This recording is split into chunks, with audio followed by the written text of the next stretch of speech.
Hi, welcome. If you're a newbie here, I'm Sam Crow. I'm excited to have you be here.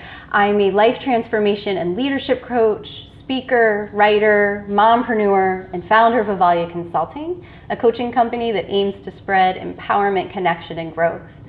I often get asked, Sam, how do I improve my relationships?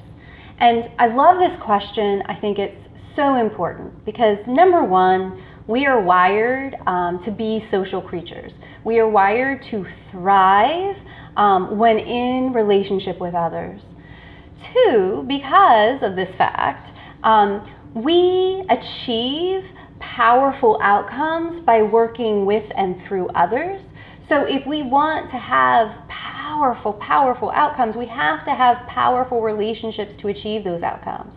And the third reason I think this question is important because we know that disconnection and loneliness is on the rise. The numbers show it, and I think we all feel it. It's palpable.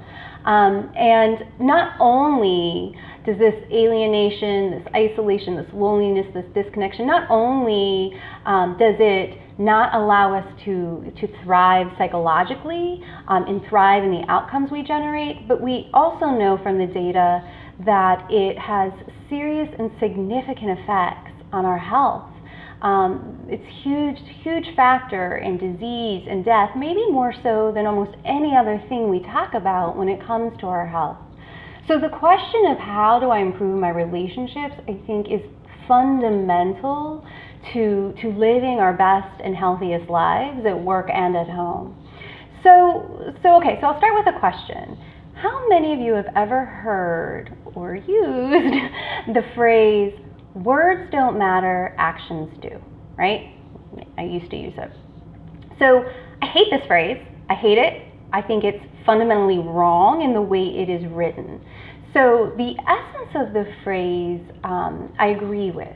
But the way it's written, I don't, and I think that it can be misleading for some of us. We start to discount the importance of the words, of what is said, and focus more on other types of doing. And the saying presumes that words, that the language we use, the conversations we have, are not actions. And that is so wrong. In fact, language is one of the most powerful actions we have. It is generative. It is co-creative. It makes manifest that which did not exist before the words were spoken. So that phrase, I think, if I had to rewrite it, would be something like, words matter a lot as the first action, and then you need to be integrity with those words. So all of the other actions we take, our behaviors, the things we do after we say those words should align with those words, right? Everything should always be in integrity and alignment.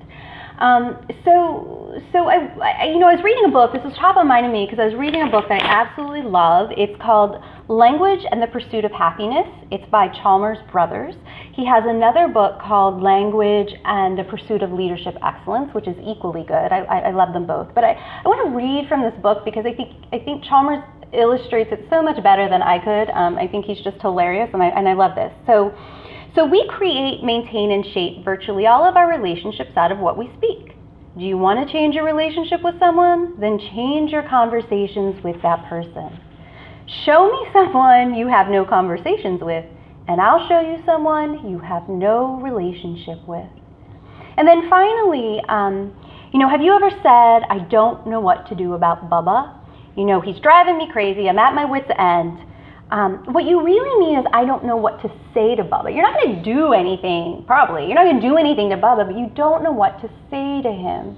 And so I love these. I mean, the book is fraught with great nuggets, but I love these particular pieces because they illustrate that element of, if you want to change your results, if you want to change your relationships, create new ones, shape them, nurture them, repair them, then you need to take new actions. And one of the most important actions you can take has to do with the language that you're using. So I love this idea, and so that's sort of my one simple tip, right? So when we talk about how do I improve my relationships, well, the one simple tip or the one change you can make, because it's simple, right? Probably it's simple in theory, maybe not so much in practice, but that's why we're here. We're going to learn and practice, build new skills, is to change the conversations you're having with that person. So what I'd like all of us to do is think about a person with whom we would like to have a different type of relationship with. It could be someone at home, it could be someone in your family, it could be someone at work. Think about this person and think about interactions that you've had in the past with that person, conversations you've had, interactions you've had. And then if you're still interacting with that person over the next week or so, just observe and notice the conversations you have with that person, the exchange of language you have with that person. And I want you to focus on, as you notice and you bear witness to your relationship with this person and the conversations and the language, I want you to focus on three things.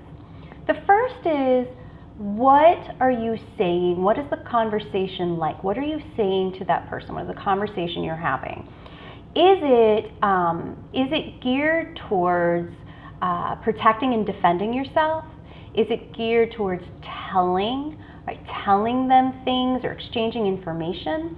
Is it geared towards control and I won't say manipulation, let's say impression management, control of trying to control what they think of you or trying to facilitate what they might do for you, what maybe we call facipulation because you're good eggs, you don't manipulate, but is there an element of control there? Or is the conversation you're having, the words that you're using designed to generate, co-create new understanding, a shared perspective, new ideas, connection? Is it in this other vein of creating and generating with that person, okay? So that's number one. Number two, listen for or look for what you're not saying that person. I have a fundamental principle of let no truth go unspoken. What conversations are you not having with that person? And how might your results, your relationship be more powerful if you found a way to have those truths spoken or to have those things not go unsaid, right? What conversations are missing with that person, okay? Number three, so we talked a lot about what you're saying to the other person, but conversations, communication, connection, it's two-way, right? You're exchanging energy back and forth. You're exchanging words back and forth. You're trying to create something together. It's co-creative. And so there's an element of the language of the conversation, the listening and the hearing part. And so I want you to notice, how are you hearing that person? Are you listening to tell, listening to respond or share your opinion? When they end their sentence, are you just then jumping in and saying whatevs, or adding your thoughts or bringing it back to you? Are you listening to try to understand so you could sort of facilitate or control the conversation? And then there might be times where this is perfectly okay. This is not judgmental. We're just observing what is, right? So is it in that vein, or are you listening to understand, hear, and shift from your own reality to a shared reality with that person? And you might say, well, I don't know, Sam, how do I know what that looks like? Well, two things to look for. If when the person ends their conversation or ends what they're saying, their sentence, they put the period there, are you asking curious questions? What, tell me more about that, or how did that make you feel? Or what about that surprised you? Or really any type of curious question to know more, to understand more of what's beneath or underneath the words that they're using. When you said that you feel tired, what do you mean by that? What's tired look like? How can I help? So if you're asking curious questions, that likely means that you are listening to understand and co-create with that person. The second thing to look for is reflection. So, I think a couple people have said this before, so I don't know who to attribute to, but are you double clicking down on what they say by reflecting back And maybe you're asking another question then or not. And what do I mean by this? So if the person ends their sentence and you're saying, okay, so what I hear is A and B, is my understanding correct? Or I hear A and B, may I share an observation about what I think that means?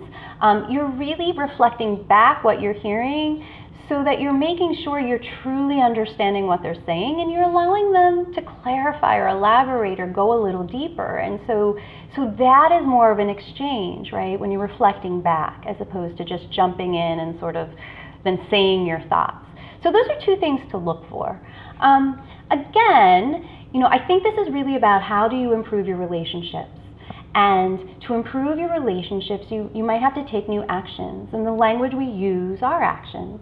So just without judgment, right, just notice, pick a person and notice the conversations you're having with them. What you're saying, what's the nature of what you're saying, what are you not saying, and then how are you hearing and listening to them? All right, well, that's all for today, because I think this is a pretty meaty, simple tip. And I just want you to know that if you like this and you're not subscribed, please subscribe and leave a comment. We would love to hear your wisdom too.